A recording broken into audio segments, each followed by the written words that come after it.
주와 같이 길 가는 것.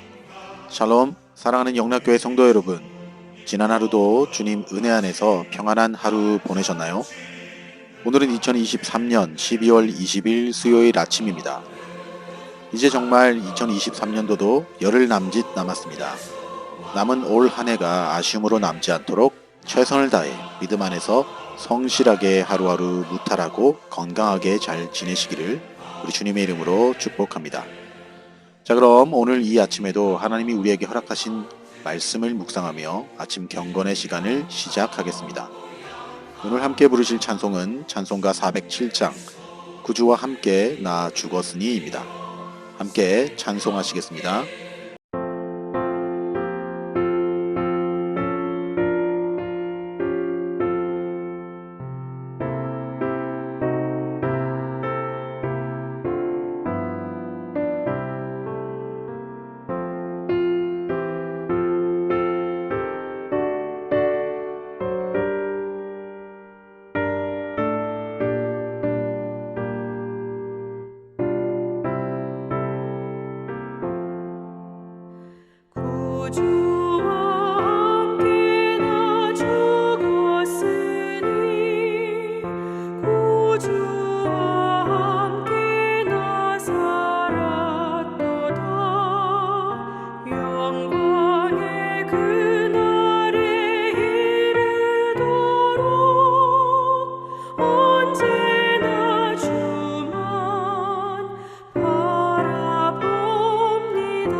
사랑과 은혜가 충만하신 아버지 하나님, 오늘 이 아침에도 우리의 영육이 주님의 말씀을 사모하고 갈급하여 주님의 말씀 앞에 무릎 꿇고 묵상하며 듣기를 원합니다. 하나님, 오늘도 우리 모두에게 욥기서의 마지막 본문을 통해 당신께서 들려주시는 그 음성을 듣고 깨달으며 이 말씀 붙들고 살아갈 수 있는 힘과 지혜를 더하여 주시옵소서. 그리하여 세상의 지혜와 방법으로 우리의 인생을 살아가는 것이 아니라 하나님께서 주시는 참 지혜와 성령의 인도하심 속에서 주님의 뜻대로 순종하며 살아갈 수 있도록 허락하여 주시옵소서. 말씀을 묵상할 때 우리의 생각과 지식을 의존하지 않게 하시고 하나님 앞에서 우리의 영적인 눈과 마음을 열어 주님의 말씀을 듣고 깨달을 수 있도록 인도하여 주시옵소서. 귀하신 예수님의 이름으로 기도드립니다. 아멘. 자, 오늘 우리에게 주신 묵상 본문을 함께 봉독하겠습니다. 오늘 본문은 욥기서 마지막 장인 42장 1절로 17절 말씀입니다. 함께 봉독하겠습니다. 욥이 여호와께 대답하여 이르되 주께서는 못하실 일이 없사오며 무슨 계획이든지 못 이루실 것이 없는 줄 아오니 무지한 말로 이치를 가리는 자가 누구니이까? 나는 깨닫지도 못한 일을 말하였고 스스로 알 수도 없고 헤아리기도 어려운 일을 말하였나이다. 내가 말하겠사오니 주는 들으시고 내가 주께 묻겠사오니 주여 내게 알게 하옵소서. 5절 내가 주께 대하여 귀로 듣기만 하였사오나 이제는 눈으로 주를 배옵나이다. 그러므로 내가 스스로 거두어 드리고 티끌과 재 가운데서 회개하나이다. 여호와께서 욥에게 이 말씀을 하신 후에 여호와께서 대만 사람 엘리바스에게 이르시되 내가 너와 네 두 친구에게 노하노니 이는 너희가 나를 가리켜 말한 것이 내 종 욥의 말같이 옳지 못함이니라. 그런즉 너희는 수소 7과 순양 7을 가지고 내 종 욥에게 가서 너희를 위하여 번제를 드리라. 내 종 욥이 너희를 위하여 기도할 것인즉 내가 그를 기쁘게 받으리니 너희가 우매한 만큼 너희에게 갚지 아니하리라. 이는 너희가 나를 가리켜 말한 것이 내 종 욥의 말같이 옳지 못함이라. 9절 이에 대만 사람 엘리바스와 수아 사람 빌닷과 나아마 사람 소발이 가서 여호와께서 자기들에게 명령하신 대로 행하니라. 여호와께서 욥을 기쁘게 받으셨더라. 욥이 그의 친구들을 위하여 기도할 때 여호와께서 욥의 곤경을 돌이키시고 여호와께서 욥에게 이전 모든 소유보다 갑절이나 주신지라. 11절 이에 그의 모든 형제와 자매와 이전에 알던 이들이 다 와서 그의 집에서 그와 함께 음식을 먹고 여호와께서 그에게 내리신 모든 재앙에 관하여 그를 위하여 슬퍼하며 위로하고 각각 캐시타 하나씩과 금고리 하나씩을 주었더라. 여호와께서 욥의 말년에 욥에게 처음보다 더 복을 주시니 그가 양 14,000과 낙타 6,000과 소 1,000결이와 암나귀 1,000을 두었고 또 아들 7과 딸 3을 두었으며 14절 그가 첫째 딸은 여미마라 이름하였고 둘째 딸은 그시아라 이름하였고 셋째 딸은 게렌하프기라 이름하였으니 모든 땅에서 욥의 딸들처럼 아리따운 여자가 없었더라. 그들의 아버지가 그들에게 그들의 오라비들처럼 기업을 주었더라. 16절 그 후에 욥이 140년을 살며 아들과 손자 4대를 보았고 욥이 늙어 나이가 차서 죽었더라. 아멘. 자, 이제 오늘 읽은 말씀의 묵상을 함께 나누겠는데요. 먼저 오늘 본문의 핵심 줄거리를 함께 살펴봅시다. 오늘 본문은 욥기 전체의 마지막 종결부입니다. 지난 시간까지 살펴보았던 본문을 통해서 하나님께서 말씀하신 당신의 절대 주권 선언은 욥으로 하여금 자신이 얼마나 하나님 앞에서 보잘것없는 존재인가를 깨닫게 해 주었습니다. 자신의 의를 주장하며 절대자 하나님의 공의와 통치에 이의를 제기한 것이 얼마나 어리석고 교만한 행위였는지를 욥은 절실하게 깨달았습니다. 그렇게 욥은 하나님의 선언이 끝나자 오늘 본문 초반부인 1절과 2절을 통해 하나님의 절대 주권과 그에 근거한 모든 섭리의 정당성을 겸손하게 인정하며 고백하는 모습을 또한 볼 수 있습니다. 무지한 말로 자신의 의를 주장하기 위해 하나님의 공의로우심을 부정하였던 자신의 완악함을 고백합니다.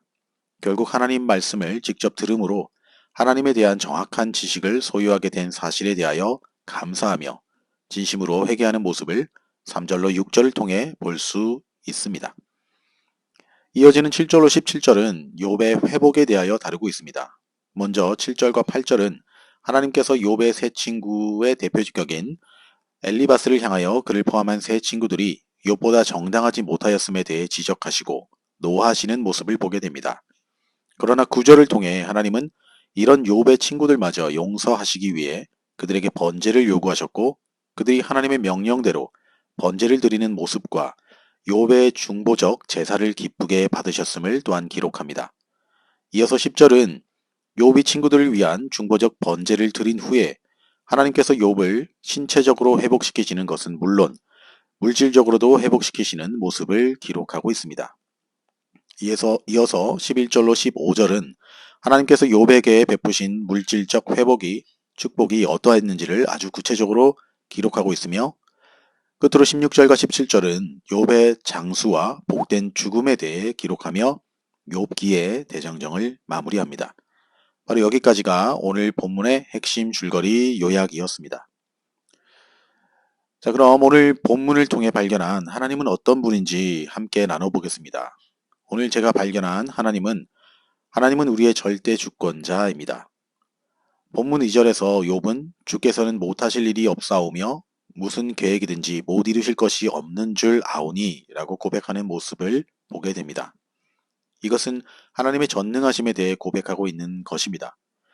물론 이 사실을 우리 모두도 지식적으로 또 경험적으로 알고 있지만 조금 더 깊이 들여다보면 이 고백은 단순히 하나님의 전능성에 관한 고백만이 아니라는 사실을 깨닫게 됩니다.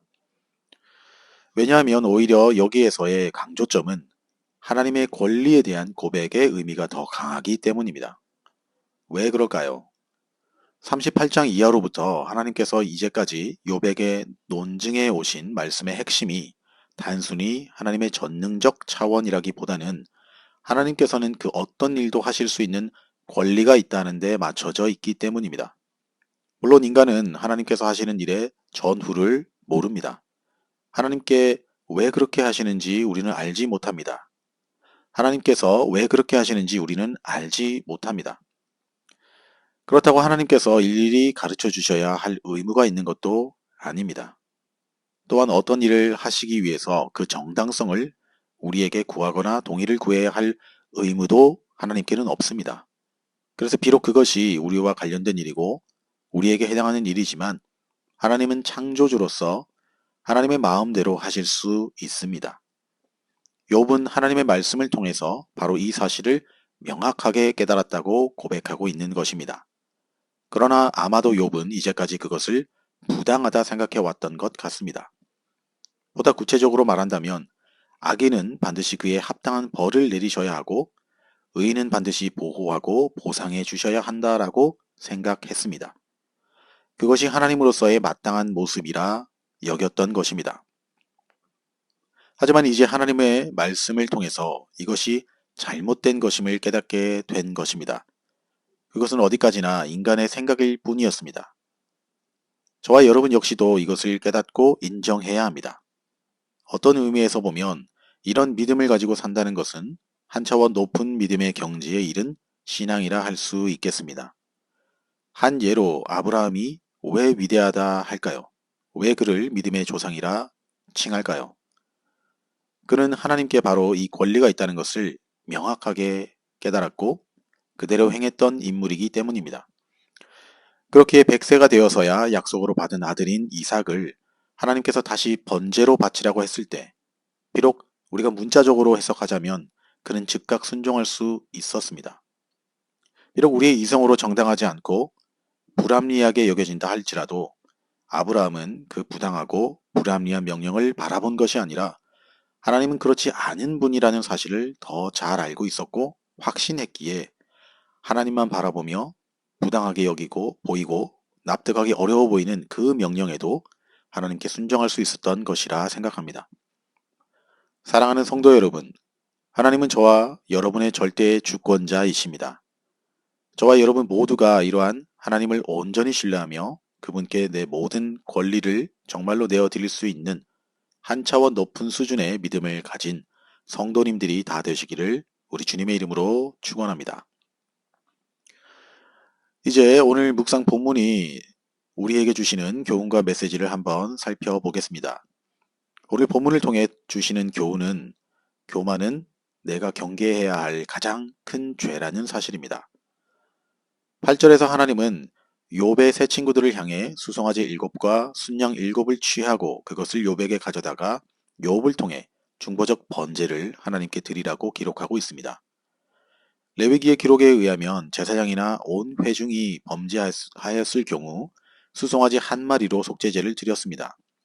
일반 백성들이 죄를 범하면 암염소 한 마리로 속죄제를 드렸습니다.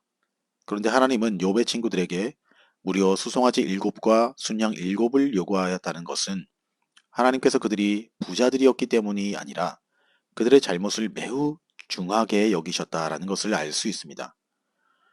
그런데 여러분이 볼 때 욥의 세 친구들의 잘못이 그렇게 크게 느껴지십니까? 우리의 기준으로 보면 욥의 친구들의 잘못은 그렇게까지 크게 느껴지지 않을 수 있습니다. 그들이 큰 흉악 범죄를 저지른 것도 아니고 단지 하나님에 대한 지식이 온전하지 못하였으면서도 마치 온전한 것인 양 자신들의 지식과 지혜에 근거하여 욥을 그저 정죄했을 뿐입니다. 그러나 어쩌면 우리가 사소하게 여기는 그러한 잘못을 하나님께서는 대단히 중대한 문제로 보십니다. 왜냐하면 이러한 잘못은 그들 자신도 모르게 자신들을 하나님의 자리에 세우는 행위가 될 수 있기 때문입니다. 하나님에 대해 온전하게 안다는 생각, 다른 사람을 함부로 판단하고 정죄하는 행위는 자신을 마치 하나님과 같이 여기는 교만한 행위입니다. 그렇게 하나님은 그들의 행위를 사소한 잘못으로 여기지 아니하시고 큰 죄로 여기신 것입니다. 그렇게 교만은 살인이나 여타 다른 흉악 범죄보다 더 심각한 죄가 되는 것입니다. 여타의 이러한 죄들에 대해 대개 인간에게 범하는 죄라면 교만은 하나님께 대항하여 짓는 죄라고 할 수 있습니다. 사실 사단이나 인간의 전적 타락도 자신을 하나님의 자리에 앉히려는 교만함에서 비롯된 것 아니겠습니까? 그러므로 사랑하는 성도 여러분, 우리는 이러한 교만한 생각, 교만한 마음, 교만한 행동을 항상 경계하고 그것들이 틈타지 못하도록 성령 안에서 늘 깨어서 기도해야 될 줄 믿습니다. 함께 기도하시겠습니다. 오늘도 우리에게 말씀하시는 주님, 오늘 이 아침에도 주신 귀한 말씀을 통해 깨닫는 마음을 허락해 주신 것을 감사드립니다. 이 말씀을 우리 마음판에 새겨서 그 말씀대로 순종하며 살아갈 수 있는 저희들의 삶이 되도록 허락하여 주시옵소서. 이제는 우리 구주 예수 그리스도의 은혜와 하나님 아버지의 지극하신 사랑하심과 성령님의 감화감동, 위로교통 충만케 하심이 하나님께 내 모든 주권을 내어 드리고 나의 온전한 주권자이신 하나님 앞에서 항상 교만치 않고 겸손하게 믿음으로 순종하며 따르기를 다짐하며 아침 경건의 시간에 참여한 모든 성도들 머리 위에 이제로부터 영원토록 함께 하옵시기를 간절히 축원하옵나이다. 아멘. 오늘도 몇 가지 기도 제목을 함께 나누며 간절히 기도하길 원합니다. 첫째로 오늘도 각자가 묵상한 말씀을 생각하시면서 기도합시다. 특별히 내게 있는 가장 교만한 영역이 무엇인지 생각하시면서 그것이 사실 나의 가장 연약한 부분임을 주님 앞에 고백하고 회개함으로 기도합시다. 둘째로 영락교회와 우리 성도님들을 위해서 기도합시다. 하나님이 기뻐하시며 말씀과 기도, 온전한 예배로 주님께 영광 돌리는 교회 되게 하시고 또한 사랑하는 성도들의 육신의 건강과 회복을 위해 특별히 70세 이상 되시는 우리 교회 어르신 되시는 권사님들과 전도사님을 위해서 또한 기도하시겠습니다. 셋째로 사랑하는 가족을 위해 또 고국의 부모 형제를 위해 그리고 선교 현장에서 수고하고 애쓰는 우리 선교사님들을 위해서 우리 모두 찬양이 연주되는 동안 간절한 믿음과 소망, 회개의 심령을 담아서 함께 기도하시겠습니다.